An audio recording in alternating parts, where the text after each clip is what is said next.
Monggo diikuti. Bismillahirrahmanirrahim. Allahumma inna nas'aluka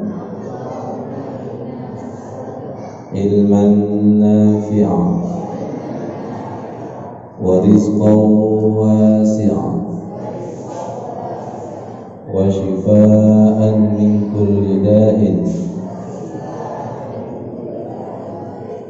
Ini termasuk doa minum air zam-zam dan cocok sekali untuk belajar. Ya Allah, kami mohon ilmu yang bermanfaat. Ilmu yang bermanfaat itu semoga warizqa wasi'ah, pembuka pintu rizki yang tidak disangka-sangka seperti air zam-zam yang tidak pernah habis. Kemudian wasyifaan min kulli da'in, semoga segala penyakit disembuhkan Allah Subhanahu wa taala. Mukjizat air zam-zam itu tergantung kepada yang minum dan yang niat. Begitu pula ilmu itu kalau bermanfaat, penyakit-penyakit hati sembuh. Kalau hatinya tenang bahagia, otomatis penyakit jasmaninya juga sembuh. Semoga nanti pulang ada rezeki yang tidak disangka-sangka. Saya Sukanan Hasan hanya bisa menyampaikan, tapi nanti Allah akan yang memahamkan. Malam hari ini kita memperingati nuzulul Quran. Kalau kita bicara nuzulul Quran, berarti tidak bisa dipisahkan dengan Lailatul Qadar. Ketika kita bicara Al-Quran turun, ketika kita bicara Lailatul Qadar, maka tidak bisa dipisahkan di sebuah tempat, Goa Hira. Goa Hira itu ada di Mekah, di Jabal Nur. Jabal itu artinya gunung, Nur itu artinya cahaya. Kenapa kok disebut gunung itu bercahaya? Karena di goa itu ada Rasulullah menerima wahyu yang pertama, yaitu surat Al-Falaq. Bu, surat apa Bu? Surat Al-Alaq. Iqra bismi rabbikal ladzi khalaq, khalaqal insana min 'alaq. Iqra wa rabbukal akram alladzi 'allama bil qalam, 'allamal insana ma lam ya'lam. Allah. Masjid Al-Ikhlas ini malam hari ini kita buat ibaratnya seperti Gua Hira. Setuju? Uzlah, menyendiri, taqarrub ilallah, mendekatkan diri kepada Allah Subhanahu wa taala. Ketika itu Rasulullah di masyarakatnya itu pada menyembah patung semua. Beliaunya ingin menemukan Tuhan yang hakiki, Tuhan yang asli, yaitu Allah Subhanahu. Akhirnya turun surat Al-Alaq. Iqra bismi rabbikal ladzi khalaq. Bacalah dengan menyebut nama Tuhanmu yang telah menciptakan. Menciptakan siapa? Khalaqal insan, menciptakan manusia, menciptakan kita min alaq, dari segumpal darah. Iqra wa rabbukal akram. Bacalah dan nama Tuhanmu yang maha mulia. Alladzi 'allama bil qalam, dia yang mengajarkan manusia dengan menulis. Lihat saya ini kan menulis. Semakin ditulis, semakin tidak bisa ditulis. Paham? Understand? Apa ini? Hebat, luar biasa. Ilmu itu kalau tidak ditulis, tidak akan terabadikan. Ketika saya menulis sebuah tema ini, nanti akan menemukan judulnya, inspirasi. Nanti ketika menulis tema ini akan menemukan judul lagi. Ilmu itu kalau tidak ditulis hilang, dan inspirasi itu cepat sekali. Ilham itu cepat sekali. Kalau tidak ditulis, saya tadi dapat ide apa ya? Lupa nggak? Lupa nggak? Emang sampai lupa? Guyon-guyon. Wong ditulis saya lali kok, apalagi nggak di. Ibu-ibu kalau utang ditulis nggak? Temen lah. Wong ditulis saya lali, apalagi tidak di. Allah yang mengajari dengan menulis, makanya harus ditulis. Karena kita itu gampang pelupa. Ditulis. Allamal bil qalam. Allamal insana ma lam ya'lam. Allah itu mengajari sesuatu yang tidak tahu menjadi tahu. Gimana caranya Ustaz? Caranya gampang. Kalau belajar itu harus ummi. Merasa bodoh, pikiran jiwanya itu dikosongkan. Subhanaka la ilma lana illa ma 'allamtana. Maha suci Engkau ya Allah, saya tidak berilmu. Dikosongkan. Saya menyampaikan seperti ini juga tidak niat mengajari panjenengan, tidak menstatuskan sebagai ustaz dan kiai, tapi mutolak supaya mendapatkan ilmu baru. Allamal insana ma lam ya'lam. Subhanaka la ilma lana illa ma 'allamtana. Kalau kita mendengarkan tausiah, kalau sudah rumongso pinter, itu langsung ibarat botol gelas itu ditutup. Jangan dibatasi ilmu Allah dengan ilmu kita sekarang, ketutup nanti. Harus ummi. Apalagi sekarang kita akan belajar tentang nuzulul Quran. Nuzulul Quran itu artinya turunnya Al-Quran. Pelan-pelan. Kalau Al-Quran turun di bulan Ramadan, pasti.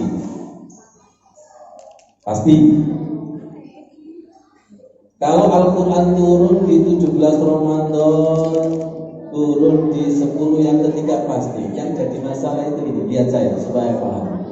Apakah Al-Quran itu turun ke hati kita? Nah ini yang turunnya pikir.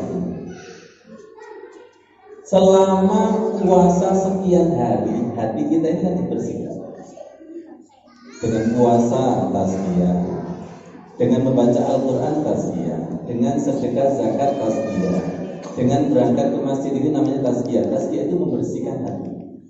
Hati ini dibersihkan dari yuwaswisu fi sudurin nas. Hati ini dibersihkan dari kalla balrona ala qulubihim makan yaksibun. Hati ini dibersihkan dari noda hitam kemaksiatan yang kita lakukan, dibersihkan. Ketika hati ini bersih, ketika hati bersih, maka Al-Quran cahaya ini akan bisa masuk. Lihat, nur ala nur. Kenapa sih seseorang itu ketika dibaca Al-Quran kok tidak ada rasanya? Ada orang dibacakan Al-Quran tertawa dan muntah-muntah, berarti di dalamnya ada biasa, sesama jin dilarang mendahului. Betul nggak? Seharusnya orang mukmin itu ketika dibacakan Al-Quran zadatuhum imana, imannya bertambah. Surat Al-Anfal. Ada lagi, silakan buka surat Az-Zumar ayat 23. Allahu nazzala ahsanal hadisi kitaban mutasyabihan masani taqsahirru minhu juludul ladina yakhshawna rabbahum summa talinu juluduhum wa qulubuhum min dzikrillah. Allah telah menurunkan sebaik-baik perkataan, yaitu Al-Fatihah dan Al-Quran. Lihat, merinding, bergetar kulit dan dagingnya. Rasulullah itu ketika menerima wahyu menggigil. Pernah jenengan dibacakan Al-Quran menggigil? Pernah Ustaz, kan demen asing. Jenengan pernah nggak masuk rumah hantu, rumah yang samun itu merinding nggak? Merinding. Masuk Masjid Al-Ikhlas, itu tandanya Al-Quran belum masuk ke dalam hati. Yang kita tunggu-tunggu itu namanya Lailatul Qadar, itu namanya nuzulul Quran bil qalbi. Quran itu turun ke dalam hati. Kalau turun di bulan Ramadan pasti. Tapi ketika turun, apakah hati kita itu mampu meradar? Bahasa kerennya itu sensitif rohani. Kita ini lebih sensitif ada setan apa ada malaikat? Lihat ya, merinding, mengkorok, ono jin, sensitif. Tapi jenengan nggak pernah ketika baca Al-Quran itu malaikat mundur. Berarti channel jenengan masih satu channel dengan ngomong. Berarti channel kita masih channel dengan jin teko kroso, malaikat teko. Nah, berarti belum sensitif. Jelas tanazzalul malaikatu warruhu fiha bi'idzni rabbihim min kulli amr. Hati-hati ya. Malaikat itu sering turun bersama dengan bacaan Al-Quran, tapi kita nggak sensi. Tapi kalau setan turun, sensi. Ibu-ibu tanggal tua, sensi. Tanggal tua sensi. Ada WA nyasar, sensi. Duit hilang, Gusti Allah hilang no hati tidak sensi. Kenapa? Biasa itu. Ya Allah ya Karim, hati-hati. Makanya tadi saya awal hati-hati ya, dengarkan bacaan Al-Quran. Siapa tahu nanti berserta dengan tentara-tentaranya Allah. Silakan buka surat Al-Fatih ayat 4 itu. Huwallazi anzala sakinata fi qulubil mu'minin. Dia Allah yang menurunkan sakinah. Sakinah itu hening. Tadi ketika sholat isya itu ada suasana hening. Janganlah dengar suaranya anak-anak. Karena jenengan masih di permukaan. Anak sombong. Karena masih di permukaan, tidak bisa masuk ke dalam. Kata almarhum Ustaz Arif bin Ilham, jadikanlah suara anak itu tasbih. Setuju?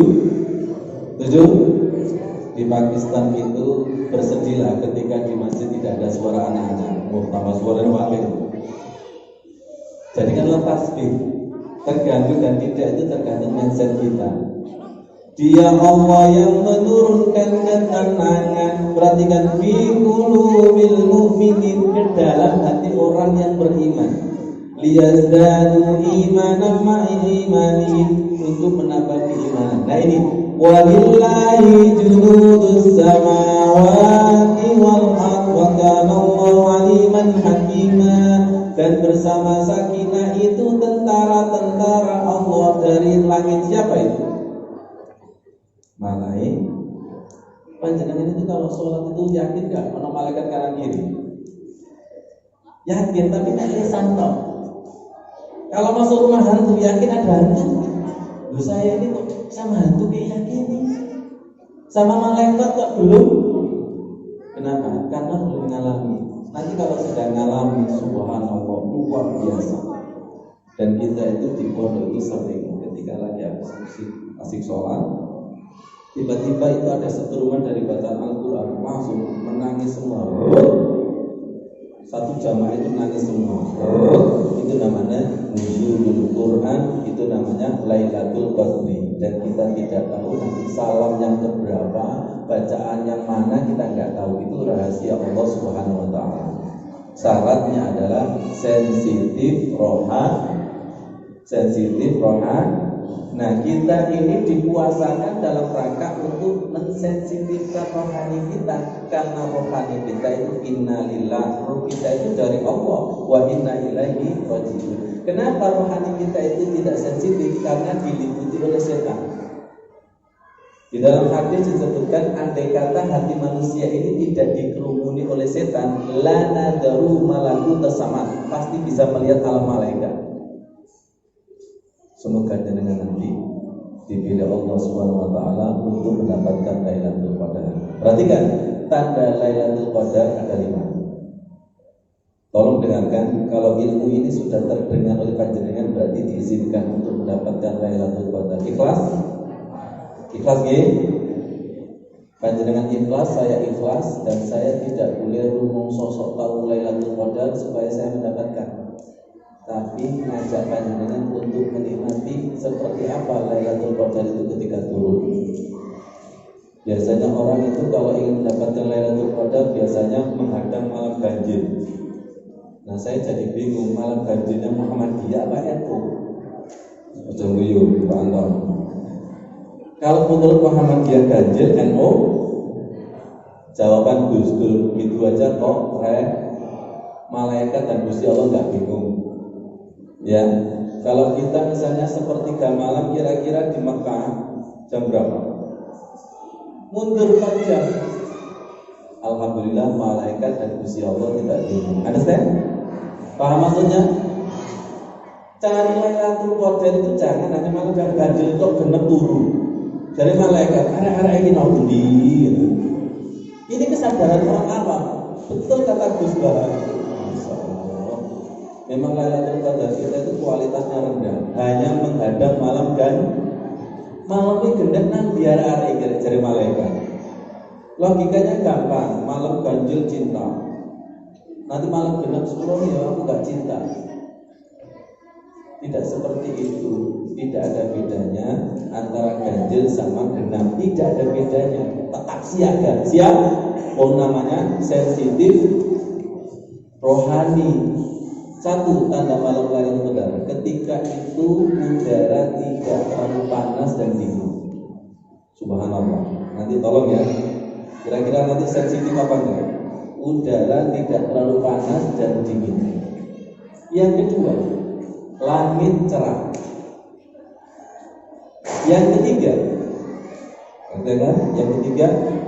ketika Lailatul Qadar turun, keesokan harinya matahari tidak bersinar dengan panas seperti mendung. Yang keempat, terkadang malam Lailatul Qadar hadir pada mimpinya orang-orang soleh. Maaf, sedikit tahadus binikmah, saya pernah dibangunkan malam Lailatul Qadar. Ketika itu jam 2 dini hari, bangun Lailatul Qadar, langsung saya qiyamul lail di Masjid Al-Akbar. Kenapa? Lagi-lagi sensitif rohani. Padahal saya sudah tidur.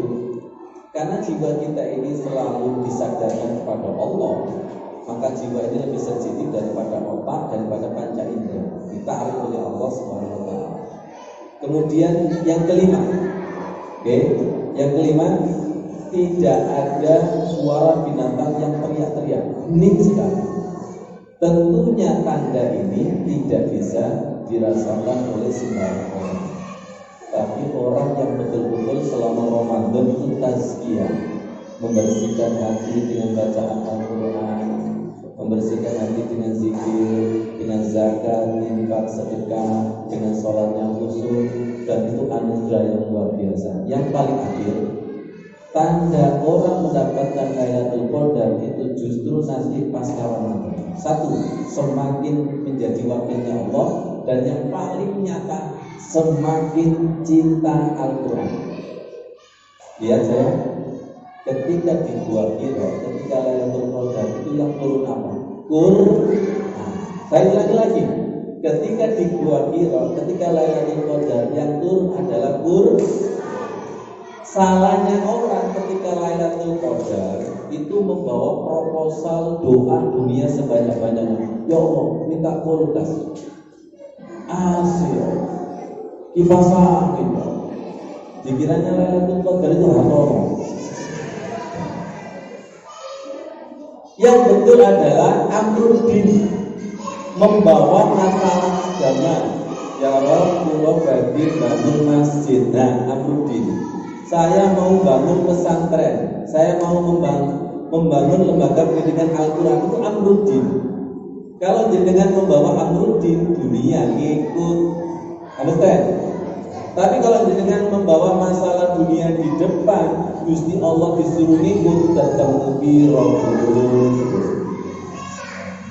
Makanya guyonan saya, banyak orang yang memanfaatkan Lailatul Qadar untuk mengeruk dunia sebanyak-banyaknya. Orang seperti ini tidak akan dapat. Karena yang dapat Lailatul Qadar dulu itu siapa? Rasulullah. Rasul. Kalau Rasul tidak ada siapa? Al-ulama warasatul anbiya. Kalau saya ini bukan ulama, ya menjadilah wakil Allah sesuai dengan makom masing-masing. Kalau kita ini bukan siapa-siapa Allah, kemudian minta Lailatul Qadar mimpi.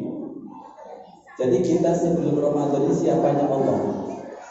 11 bulan sebelum Ramadan kita ini menjadi pejuang agama Allah, apa pejuang dunia, apa mencari dunia? Itu masalahnya. Semoga yang hari ini menjadi wakilnya Allah sesuai dengan makomnya masing-masing. Jadi kesimpulannya ternyata Lailatul Qadar itu adalah pembaruan SK untuk berdakwah 11 bulan ke depan. Saya istilahkan cendera mata. Nih cendera mata. Atau kalau dalam istilah pelantikan itu pantas kalau gubernur dilantik itu dikasih apa ini? Apa? Rencana ya? Kalau gubernur dilantik siapa? Menteri di dalam negeri.